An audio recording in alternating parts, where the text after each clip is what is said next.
Hello students, welcome back to Rupal maths classes. Students, आज हम chapter number 5 करेंगे, arithmetic progressions.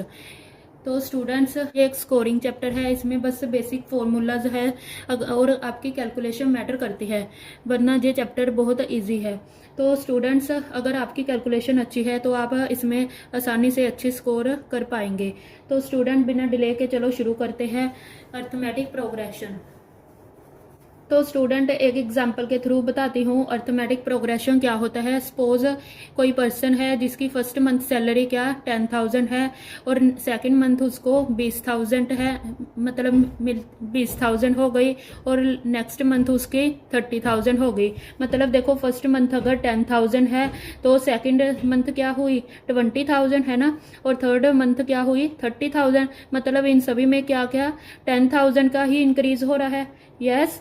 तो एपी क्या होती है? एपी एक मतलब सीक्वेंस होती है। An AP is the list of numbers in which each term is obtained by adding a fix number to be preceding term except the first term. मतलब बस आपने क्या देखो, अर्थमेटिक प्रोग्रेशन जिसको एपी भी बोल देते हैं शॉर्ट फॉर्म में। तो एपी में क्या होता है, मतलब आप कॉमन नंबर क्या ऐड करके एक सीक्वेंस बनाते हो। जैसे देखो एग्जांपल लिखी है 1 4 7 अप टू सो ऑन। इन सभी में क्या 3 का गैप आ रहा है। मतलब एक और एग्जांपल है -3 -2 -1 अप टू सो ऑन, जे चलती जाएगी। तो एपी में बस सीक्वेंस होती है जे कि मतलब जे सेम डिफरेंस ऐड करते जाते हैं। ओके। नेक्स्ट आता है हमारा कॉमन डिफरेंस। कॉमन डिफरेंस क्या होता है? जैसे देखो हमने एपी पढ़ी, इसमें क्या होता है 1 4 7 अप टू सो ऑन। मतलब क्या, हम देखो 4 में से 1 माइनस करे 3 आएगा, 7 में से 4 माइनस करे 3 आएगा, है ना। मतलब हर बार क्या डिफरेंस सेम आ रहा है। 7 के बाद अब आप अंदाजा लगा ही सकते हो, मतलब 7 में 3 ऐड कर दो 10 आ जाएगा, नेक्स्ट टर्म की 10 होएगी, है ना। तो कॉमन डिफरेंस क्या होता है? एक फिक्स नंबर होता है। मतलब एपी में क्या डिफरेंस सेम होता है, उसको कॉमन डिफरेंस बोलते हैं। तो it can be positive, negative और जीरो। तो ये क्या पॉजिटिव भी हो सकता है, नेगेटिव भी, जीरो भी। पॉजिटिव मतलब जैसे देखो इनमें डिफरेंस क्या 3 का है, और नेगेटिव जैसे देखो हमारे पास सपोज एपी गिवन हो 50 40 30 20 अप टू जोन। अगर देखो अब 40 -50 करे तो -10 बनेगा, है ना। और 30 -40 करे -10, मतलब पिछली टर्म से अगली टर्म माइनस करनी है, पिछली टर्म में से अगली टर्म माइनस करके देखो डिफरेंस सेम ही आ रहा है। सो ये क्या नेगेटिव भी हो सकता है। और जीरो का मतलब क्या, सपोज हमारे पास है एक एपी दी है 9 9 9, ऐसे चलती जा रही है, तो इसमें डिफरेंस क्या सेम बन रहा है, 0 0 का ही डिफरेंस है ना।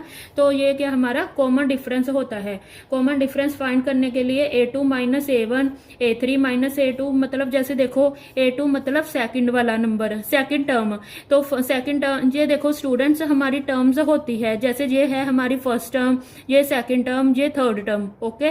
तो इसके बाद क्या आएगी फोर्थ टर्म, फिर फिफ्थ टर्म, है ना। तो देखो अगर हम सेकंड टर्म में से फर्स्ट टर्म यानी A2 में से A1 माइनस करें 3 आ रहा है, और यही A3 में से A2 माइनस करे तभी भी 3 आ रहा है। मतलब इन सभी का क्या डिफरेंस सेम ही आ रहा है ना। तो ये सभी आपस में क्या इक्वल होती है। सो कभी लास्ट टर्म भी होगी उसमें से उससे पहली वाली टर्म माइनस कर देंगे, तो ये हमारा कॉमन डिफरेंस होता है। क्लियर हुआ। नेक्स्ट आ गया journal form of an AP. Journal form of AP क्या होती है? अब देखो एपी बनती कैसे है। सपोज हमारे पास ये एग्जांपल गिवन है 5 7 9 11 13 अप टू सो ऑन, ये हमें क्या एपी गिवन है। देखो फर्स्ट टर्म हमारी क्या है, ए है 5, इसको क्या फर्स्ट टर्म बोलते हैं। ओके, ये हमारी ए होती है। अब इन सभी में कितना कितना डिफरेंस है, सभी में 2 2 का गैप है ना आपस में। तो हम ए प्लस डी यानी 5 + 2 कर दे 7 आ जाएगा, है ना। और हम थर्ड टर्म को क्या लिख सकते हैं? थर्ड टर्म है A + 2D = 9। मतलब हम देखो कॉमन डिफरेंस हमारा क्या है, कॉमन डिफरेंस है 2 का, है ना। 2 2 का ही सभी में गैप है। तो अगर देखो हम A+ मतलब फर्स्ट टर्म यानी 5 + 2 × D यानी कॉमन डिफरेंस करे तो 5 + 2 4 क्या 9 बन जाएगा, हमारी थर्ड टर्म आ गई ना। सो अगर देखो नेक्स्ट ऐसे ही फोर्थ टर्म हमें फाइंड करनी है, हम करेंगे a+3d, मतलब उससे पहले वाला ले लेंगे, उससे एक कम ले लेंगे। तो फर्स्ट टर्म हमारी क्या है 5 प्लस ये क्या है 3 इंटू कॉमन डिफरेंस 2, तो 5 प्लस 6 हमारा बन गया 11।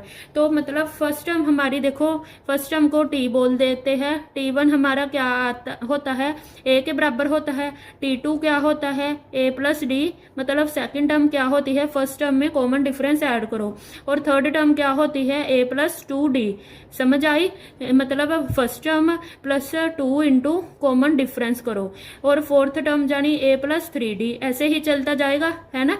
मतलब पहले वाली क्या कॉमन डिफरेंस में पहले वाला नंबर मल्टीप्लाई करना है। तो हमारी जर्नल फॉर्म समझ में आया कैसे बनती है। हमारी फर्स्ट टर्म जैसे इधर है 5, सेकंड टर्म है 7, आपको पता लग गया ना, इन सभी में डिफरेंस 2 का है। सो नेक्स्ट है हमारे पास फाइनाइट एपी और इनफाइनाइट एपी।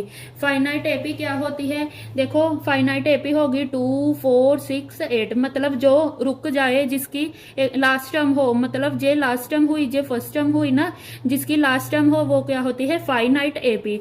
इनफाइनाइट मतलब जो रुकती नहीं, चलती ही जाती है, जिसका हमें एंडिंग टर्म का भी नहीं पता कि लास्ट टर्म क्या होएगी, वो होती है हमारी infinite AP. So finite AP में क्या टर्म्स लिमिटेड होती है, इनफाइनाइट एपी में टर्म्स अनलिमिटेड होती है ना। हमें क्या पता कि कितनी टर्म्स और आएंगी। अब इसमें तो हमें पता है कि ये हमारी first term, second term, third term, fourth term, मतलब 4 टर्म्स हमारे पास आई है, और इसमें तो नहीं हमें पता ना, क्योंकि ये तो चलती ही जा रही है, हाँ, रुक ही नहीं रही कि कितनी टर्म्स आएगी। सो ये अनलिमिटेड होती है, और इसकी लास्ट टर्म नहीं होती, इसकी लास्ट टर्म होती है। तो ये डिफरेंस था फाइनाइट और इनफाइनाइट एपी में। और नेक्स्ट अब करेंगे nth term of an AP.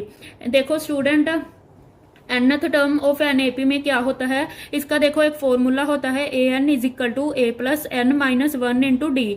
ए हमारी क्या होती है फर्स्ट टर्म, है ना, फर्स्ट टर्म ही होती है। एन हमारी क्या होती है, एन होती है टर्म नंबर, मतलब कितनी नंबर ऑफ टर्म्स है ये पता लगता है।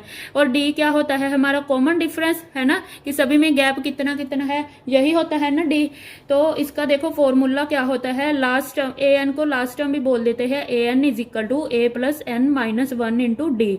देखो स्टूडेंट, आपको एग्जाम में क्वेश्चन कैसे आता है, सपोज आपको बोले फाइंड करो 15th टर्म ऑफ दिस, मतलब इसकी आपको एक देखो एपी गिवन है 2, 5, 8, 11 अप टू सो ऑन, इसकी आपको 15th टर्म फाइंड करनी है। आप फर्स्ट टर्म तो बता सकते हैं इजिली, ये है, सेकंड टर्म भी, थर्ड भी, फोर्थ भी। अब में एन गिवन है 15 और ए यानी फर्स्ट टर्म क्या है 2, है ना, और कॉमन डिफरेंस होता है a2 माइनस a1 यानी 5 माइनस 2 कर देंगे 3 आ जाएगा, है ना। तो फॉर्मूला क्या होता है a n is equal to a plus n minus 1 into d. और ए कितनी है 2 प्लस एन कितनी गिवन है 15 माइनस 1 इंटू डी है 3, 2 प्लस 14 इंटू 3, 14 3 ज़र 42, 42 में 2 ऐड करें 44। तो हमारी लास्ट टर्म यानी 15th टर्म क्या आ गई 44।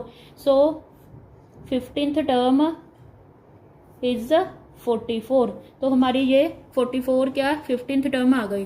सो आपको समझ में आया इसमें क्या नंबर ऑफ टर्म्स एन मतलब होता है।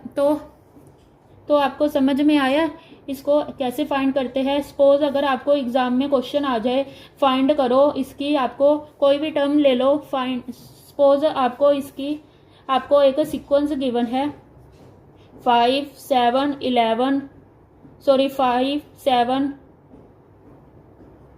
9, 11, 13 अप टू सो ऑन।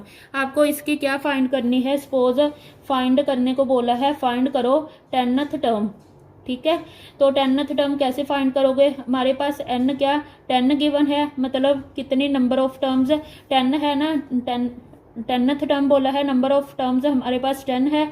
और फर्स्ट ए यानी फर्स्ट है ना, फर्स्ट टर्म क्या है 5, कॉमन डिफरेंस यानी 7 माइनस 5 2 आ गया। तो हम अब फॉर्मूला लगा देंगे a n is equal to a plus n minus 1 into d. तो ए की वैल्यू है 5 प्लस एन कितना है, n 10 minus 1 into 2, 5 plus 9 into 2 18 plus 5 23। तो हमारी 10th टर्म क्या आ गई 23। समझ में आया। तो बस आपको यही एक फॉर्मूला याद रखना है, इससे आप इजीली सभी सम सॉल्व कर सकेंगे। तो स्टूडेंट अब नेक्स्ट करते हैं सम ऑफ फर्स्ट एन टर्म्स। अगर देखो सम फाइंड करने को बोला जाए कि फर्स्ट एन टर्म्स का सम फाइंड करो, देखो अब मान लो आपको फर्स्ट 100 टर्म्स का सम निकालना हो तो उसके लिए फॉर्मूला है सम ऑफ एन टर्म्स का n/2 2a plus n-1 into D. अगर इसको एक्सपेंड करूं तो ये बन जाएगा Sn इज इक्वल टू, इसको देखो ऐसे भी तो लिख सकते हैं a plus n-1 into D, है ना। तो n/2 a प्लस, ये हमने अभी फॉर्मूला पढ़ा किसका होता है, an का, an यानी लास्ट टर्म, उसको हम l से भी तो लिख सकते हैं। तो हमारे पास सम का एक और फॉर्मूला होता है n/2 a प्लस l। ये फॉर्मूला तभी लगाते हैं अगर आपको क्या क्वेश्चन में लास्ट टर्म गिवन हो, ओके, वरना आप यही फॉर्मूला यूज करोगे। जैसे स्टूडेंट फॉर एग्जाम्पल देख लेते हैं, फाइंड करनी है अब सम ऑफ फर्स्ट 10 टर्म्स का सम फाइंड करना है। आपको a गिवन है 3, कॉमन डिफरेंस 2 गिवन है और n 10 गिवन है। तो आप फॉर्मूला लगा दोगे Sn is equal to 2a plus n-1 into d, n/2 भी तो आएगा। तो इधर 10/2 2a जानी 3 प्लस n-1 जानी 10-1 इंटू डी कितना है 2। तो ये आ गया 5 इंटू 3 2 6 प्लस 9 इंटू 2, है ना। तो ये कितना बना 5 इंटू 9 2 18 प्लस 6 किया 24। तो ये कितना आ गया 120 आपका आंसर आ गया। समझ में आया। तो सम हमारे पास कितना आया 120। तो स्टूडेंट आपको ये कंसेप्ट समझ में आया। तो आज हमने इस वीडियो में हमने एपी की बेसिक कंसेप्ट समझे हैं। अगली वीडियो में हम एनसीईआरटी एग्जाम्पल्स और एक्सरसाइज 5.1 को डिटेल में सॉल्व करेंगे। स्टूडेंट्स अगर आपको ये वीडियो हेल्पफुल लगी हो तो इसे लाइक करें, शेयर करें और चैनल को सब्सक्राइब जरूर करें। Thank you.